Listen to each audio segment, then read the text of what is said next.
بسم اللہ الرحمن الرحیم۔ السلام علیکم ناظرین، میں آپ کا میزبان محسن رضا حبیبی قادری آپ کا استقبال کرتا ہوں ہمارے چینل فیضان اولیاء پر۔ اس درگاہ شریف پر خبیث جناتوں کو جلا دیا جاتا ہے۔ خبیث جن کیا ہوتے ہیں؟ ان کو کیا طاقتیں حاصل ہے؟ یہ کون سی شکل اختیار کر سکتے ہیں؟ یہ انسانوں کے جسم پر قابو کیسے کر لیتے ہیں؟ درگاہ شریف پر لوگ حاضری کیوں بھرتے ہیں؟ ان تمام باتوں کو جاننے کے لیے آپ اس ویڈیو کو آخر تک ضرور دیکھیں، اور اگر آپ نے ابھی تک ہمارے چینل کو سبسکرائب نہ کیا ہو تو سبسکرائب بھی ضرور کر لیں۔ دوستوں، ہم جس درگاہ شریف کی زیارت کر رہے ہیں، یہ درگاہ شریف احمد آباد شہر سے تقریباً 35 کلومیٹر دور دھولکا نامی شہر میں ہے۔ یہاں آرام فرمانے والے بزرگ کا مبارک نام حضرت سید عبدالمیاں قادری رحمۃ اللہ تعالی علیہ ہیں۔ یہ آستانہ پاک لوگوں کی عقیدت اور محبت کا مرکز بنا ہوا ہے۔ ان بزرگ کے آستانے پر یوں تو دل سے مانگنے والا کبھی محروم نہیں رہتا، لیکن اس آستانہ عالیہ کی ایک خاص بات یہ ہے کہ یہاں پر خبیث جناتوں کا علاج کیا جاتا ہے۔ جو شخص آسیب زدہ ہو، یعنی جناتی اثرات سے پریشان ہو یا کالے جادو کا شکار ہو، ان کو اس بارگاہ سے شفا یابی نصیب ہوتی ہے۔ آج ہم جنات کے بارے میں کچھ مختصر معلومات حاصل کریں گے۔ دوستوں، جس طرح ہم انسانوں کا وجود ہے، اسی طرح جناتوں کا بھی وجود ہے۔ یہ بھی اللہ کی ایک مخلوق ہے جو آگ سے پیدا کی گئی ہے۔ عام طور پر جنات نظر نہیں آتے۔ روایتوں میں آتا ہے کہ جنات کا ایک معنی ہی ہوتا ہے چھپا ہوا۔ اسی لیے کتابوں میں ذکر ہے کہ جن کو جن اسی لیے کہا جاتا ہے کہ وہ ہماری آنکھوں سے چھپے ہوئے ہیں۔ جناتوں میں بھی انسانوں کی طرح نیکوکار بھی ہے اور بدکار بھی ہے۔ جنات بھی انسانوں کی طرح کھاتے پیتے ہیں، شادی بیاہ کرتے ہیں، اور ان کی عمریں انسانی عمر کے مقابل بہت زیادہ ہوتی ہیں۔ جنات کی کئی ایک قسمیں ہوتی ہیں۔ کچھ جن ایسے ہوتے ہیں جو کتے، بلی، سانپ، بچھو، چھپکلی اور کیڑے مکوڑوں کی شکل میں ہوتے ہیں۔ ان کی ایک قسم وہ ہوتی ہے جن کو پر لگے ہوتے ہیں اور وہ ہوا میں اڑتے ہیں۔ حضرت علامہ عینی رحمۃ اللہ تعالی علیہ نے احادیث مبارکہ اور آثار میں غور کر کے جنات کے کچھ قسمیں بیان کی ہے۔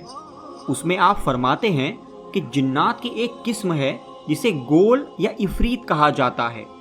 یہ سب سے خطرناک اور خبیث جن ہے، کسی سے مانوس نہیں ہوتا، جنگلوں میں رہتا ہے اور عام طور پر مسافروں کو دکھائی دیتا ہے اور انہیں راستے سے بھٹکاتا ہے۔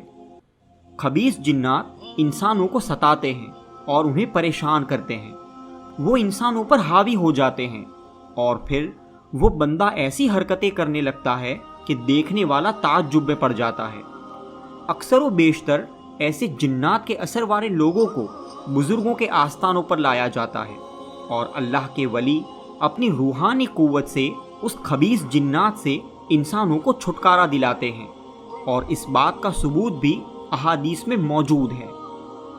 حضرت سیدنا ابن عباس رضی اللہ تعالی عنہما سے روایت ہے کہ ایک عورت اپنے بیٹے کو حضور پاک صلی اللہ تعالی علیہ وسلم کی خدمت بابرکت میں لے کر حاضر ہوئی اور عرض کیا کہ یا رسول اللہ صلی اللہ تعالی علیہ وسلم، میرا یہ بیٹا دیوانہ ہے اور اس پر دیوانگی کا حملہ صبح و شام ہوتا ہے، یہ ہماری زندگی کا مزہ تلخ کر دیتا ہے۔ تو حضور نبی پاک صلی اللہ تعالی علیہ وسلم نے اس کے سینے پر ہاتھ پھیرا اور اس کے لیے دعا فرمائی، تو اس بچے نے قے یعنی الٹی کر دی، جس سے اس کے پیٹ سے کتے کا سیاہ پلہ نکلا اور بھاگ گیا۔ دراصل یہ جن تھا اور اس نے کتے کے بچے کی شکل اختیار کر لی تھی۔ اس طرح کی اور بھی کئی روایات ہیں، اور ایسے ہی کچھ معاملات بزرگوں کے آستانوں پر بھی ہوتے ہیں۔ اللہ نے اپنے ان محبوب بندوں کو ایسی روحانی قوت عطا فرمائی ہے کہ وہ اپنی نظر ڈال دے تو بڑے سے بڑا خبیث جنات بھی ڈر کر بھاگ جاتا ہے، اور ان اولیاء کاملین کے آستانوں پر ایسے خبیث جناتوں کو جلا دیا جاتا ہے اور ان کی خباثتوں سے انسانوں کو نجات دلائی جاتی ہے۔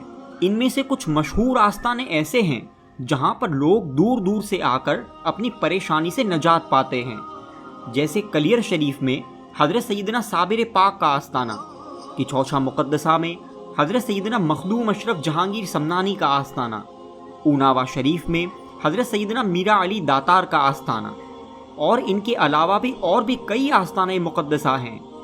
اسی طرح یہ حضرت سید عبد المیاں قادری رحمۃ اللہ تعالی علیہ کا بھی آستانہ مقدسہ آسیب اور خبیث جناتوں سے حفاظت کے لیے ایک مضبوط قلعہ ہے۔ آپ کے دربار میں کئی ایسے لوگوں کو شفا یابی پاتے دیکھا گیا جن کی حالت یہ ہوتی تھی کہ عام دیکھنے والا سمجھتا تھا کہ اب یہ شخص زندہ نہیں رہ پائے گا۔ آپ کے آستانے پر لوبان کے وقت بڑے ہی عجیب منظر دیکھنے کو ملتے ہیں، خاص کر جمعرات کو اور عرس کے دنوں میں لوگوں کا ایک ہجوم آتا ہے اور فیضیاب ہو کر لوٹتا ہے۔ درگاہ شریف کا ایڈریس آپ کو نیچے ڈسکرپشن میں مل جائے گا۔ دوستوں، آپ کو یہ ویڈیو کیسا لگا ہمیں کامنٹس کر کے ضرور بتائیں، اور اگر آپ نے ابھی تک ہمارے چینل کو سبسکرائب نہ کیا ہو تو سبسکرائب بھی ضرور کر لیں۔ السلام علیکم ورحمۃ اللہ وبرکاتہ۔